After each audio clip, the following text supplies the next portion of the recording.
Yeah, I'm just as surprised as you are.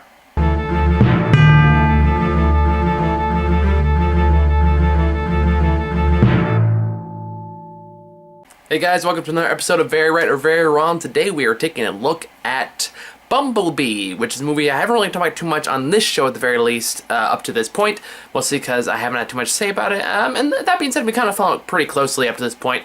If you saw my last video, I just put up yesterday about the Transformers movie. Well, yesterday at the time of recording this, I don't know if we'll actually finish this. Irrelevant. Anyway, either way, my point is I kind of went over my whole history with the G1 Transformers and that I wasn't really that familiar with them because I was born in the 90s and I watched Beast Wars. That was my Transformers. That being said, I still know at least the basics of Transformers, and of course I watch all the crappy Michael Bay movies, even though I will still think the first one is good.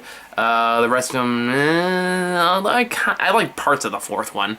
I said parts. Don't get mad at me.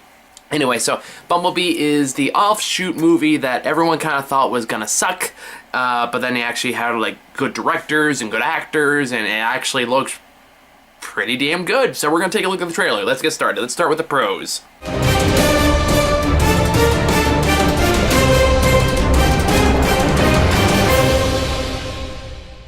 Alright, pro number one, Haley Steinfeld is the lead. Now, I have actually been following this woman's career pretty much as she kind of really broke into the scene with True Grit, back when she was starring with that Jeff Bridges and Matt Damon, which she did. She was like the best part of that movie, and she was going against Jeff Bridges and Matt Damon. It was incredible. She just immediately had the screen presence. I think she was only like, I don't know, maybe 10 at the time, and since then I feel like her career has only gotten better from there, and I have yet to see a movie with her in it where at the very least she hasn't been good. And yes, I am including Pitch Perfect 2 and 3, because even though those movies sucked, although 2 wasn't that bad, she was still good in it. She did work the best of what she had. She's always had a great screen presence, she always had great charisma, she's always just been a naturally talented woman. And I think no matter how good or bad this movie is, she's gonna still be in it. I'm really excited for her.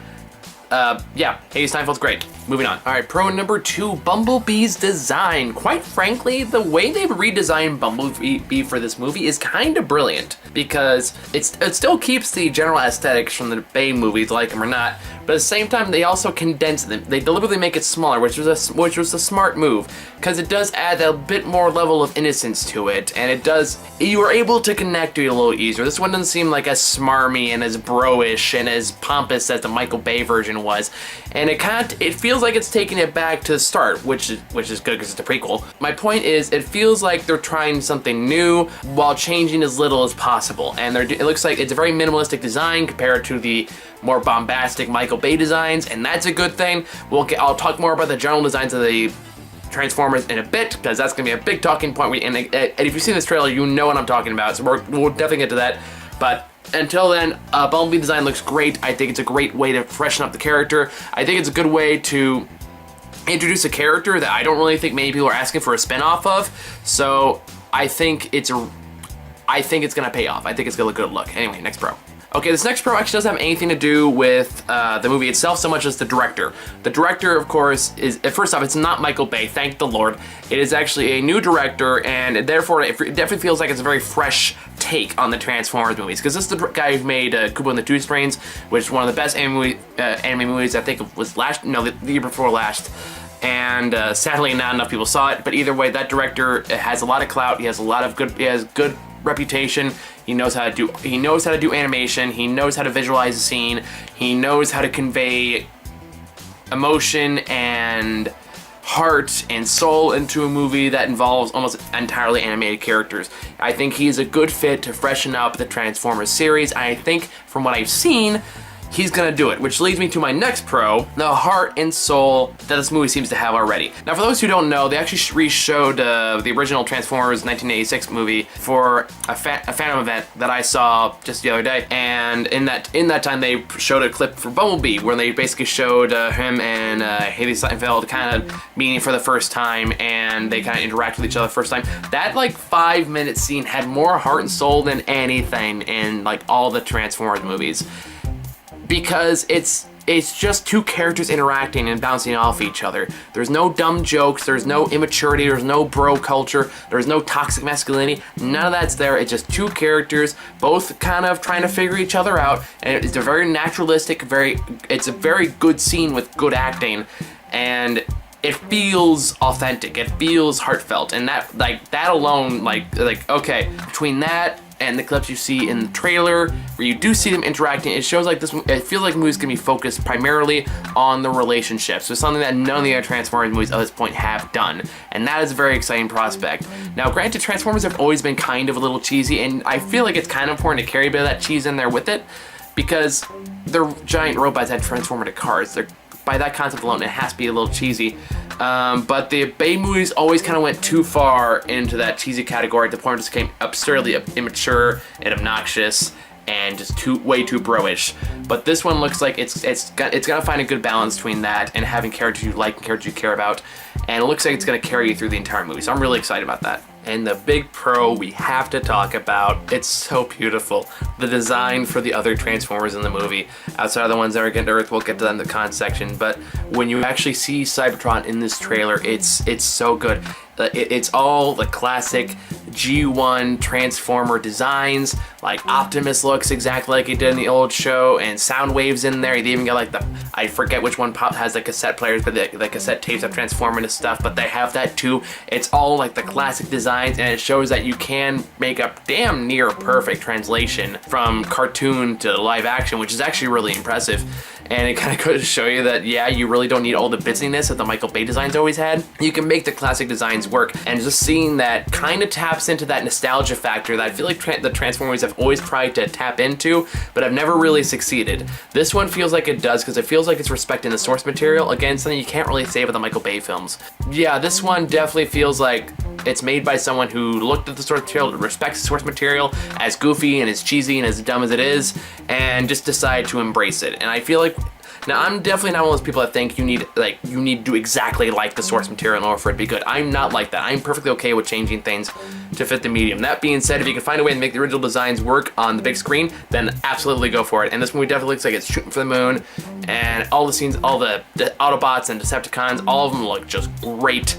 And just for that alone, it's probably not even gonna be a long scene. It's probably gonna be like at most a 5-minute segment in the movie, but the scene that even for a short bit just looks really fucking cool, and it definitely brings back the nostalgia factor, and I think it's gonna bring a lot of people back to their childhood, especially like old Transformers fan, and it's like, yes, that is my Optimus Prime. So that's all really exciting. That's really cool. All right, that does it for pros. Now let's talk about cons.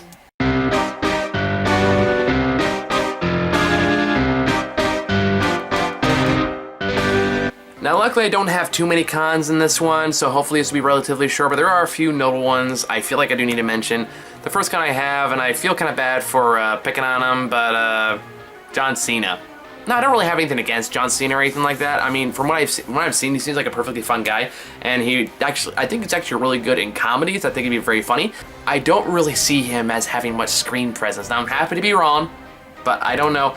When he's on the screen, I just can't really take him seriously as a big military guy. I can't really take him seriously just kind of in general. And I don't really know if that's John Cena's faults, but I don't know. When I see him in here, I just can't really take him that seriously. And I just don't feel like he's not that good of an actor because he's a wrestler. And it's definitely possible for wrestlers to break out into the big movies. I mean, we saw it with like Dave Bautista and Dwayne Johnson, and there's also a bunch who tried and failed, and I just don't know if John Cena has it. So that's definitely a wait and see for me. I'm not saying it's going to be horrible, but I'm cautiously optimistic as far as John Cena goes. But again, that's not really that big of a deal in the long run, because I don't know how big his character is going to be. So I'm not going to dwell on it that much. There's other bigger cons to talk about, so let's move on to the next one. Alright, next big con, the design for the Transformers that are actually on Earth. These ones, I think they're like the 2 planes, or 3 planes. I guess they're the Seekers, I'm guessing. That's what probably are. The one that Starscream basically runs. I don't know. You're Transformers fans, let me know. I only learned about the Seekers last night, so don't quote me on that. They definitely do have that more overly convoluted, complex Michael Bay design, and it just looks kind of ugly in comparison to the Cybertron designs. And you just, I don't know, you just kind of wish they all kind of looked like that. It kind of makes you realize that the Transformers don't need all that busyness going about their design, but these definitely still have that. And yeah, it's kind of distracting when you contrast them together. So that's a maybe. I don't feel so good about that one.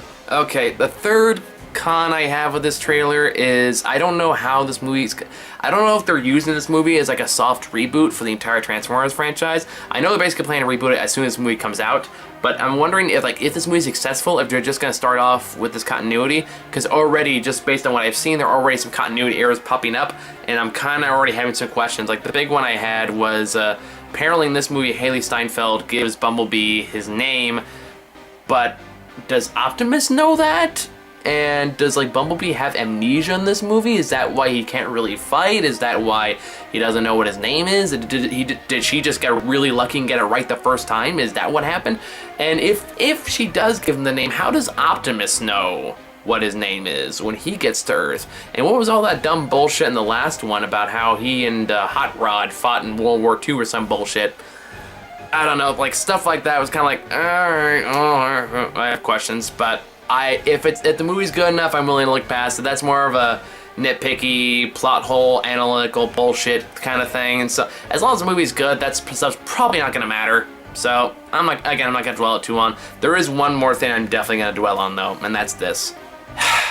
As much as I want to be really excited for this movie, and how much I legitimately do think it's gonna be good, it's also impossible to deny that it's still under the shadow of the Michael Bay films.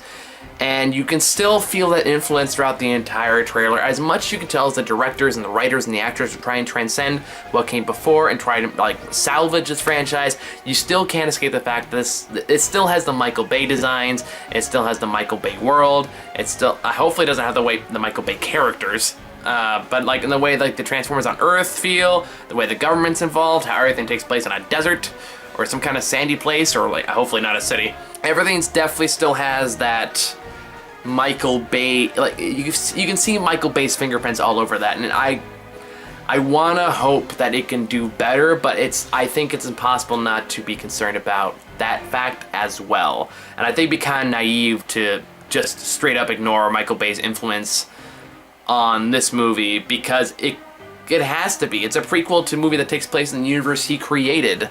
It has to have some influence and some pieces from Michael Bay's universe in there. Now, I don't think it's going to be enough to kill the movie. Like, I still think it's going to be a good movie, surprisingly, especially given that I don't think anyone was expecting anything from the spinoff. But at the same time, I also think it's worth acknowledging at the very least that concern exists. Now, is it enough to kill the movie? I don't think so. I think this movie's in competent enough hands, and I think Paramount at this point are just kind of washing their hands on the Michael Bay stuff. So they're just kind of letting him do whatever he wants. And if that's the case, then good. Good. I'm also willing to bet they're doing the G1 Transformers design as a test. Now, I'm getting conspiracy theory territory here, but I would not be surprised if it turned out the reason they're doing like the G1 Transformer designs in this movie is because Paramount wants to see how audiences react to those designs, and if those designs test well, then they're gonna make that the main cast for the next set of Transformers movies, because you know they're gonna make more after this. Honestly, if they do that, okay, I'm good. I'm fine with that. I think it's a good idea to go that route. But for now, Bumblebee is still stuck in Michael Bay's shadow, and I think, honestly, the movie itself could be a way out. So again, we'll see. We'll see. Overall, I think it was going to be good. I'm looking forward to it. And yeah, overall, I think it's going to be good. I think it's worth our time. I think we're all going to be very surprised by it. I think it's in good hands. I'm excited. So I think that's all I got for this trailer. Now, there's a bunch of trailers that just came out the last week or so that I still haven't gotten around to looking at, which I probably am going to. I know Creed 2 just came out with a trailer, and I love the first movie, so I definitely want to check out this trailer for the second one. I want to talk about that with you guys on there, because I do have some thoughts on that. I consider doing Captain Marvel, but right now it is a teaser, and there's just really not a whole lot to say about it. So I think I'm going to hold off on that until a new trailer comes out and there's more information to work off of. And outside of that, the X-Men Dark Phoenix trailer just came out. That has quite a lot to chew on, so I'll probably check that out. Other than that, if any trailers you guys want me to take a look at, feel free to let me know in the comments. Otherwise, I will see you all next time. Take care.